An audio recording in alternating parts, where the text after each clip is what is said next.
বন্ধুরা, সিঁদুরের মূল্য এপিসোডে ৫-৩-তে যা ঘটেছে তা আজকের এই ভিডিও দেখলে বুঝতে পারবেন। এই নাটকের অংশে দেখা যায় প্রিয়াকে সবাই দোষারোপ করছে যে সে আর্জুনকে ফাঁদে ফেলেছে আর তার কারণে পরিবারের মধ্যে ভাঙন ধরেছে।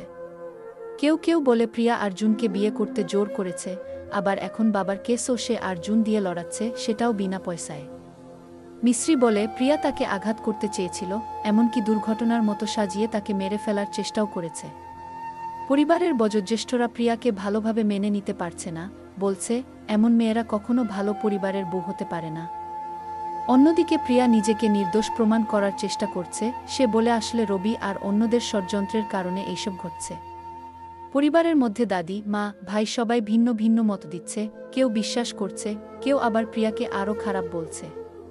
শেষে পরিস্থিতি এতটাই জটিল হয় যে পরিবারের সামনে বড় প্রশ্ন দাঁড়ায়, তারা কি প্রিয়াকে মেনে নেবে নাকি তাকে ঘর থেকে তাড়িয়ে দেবে।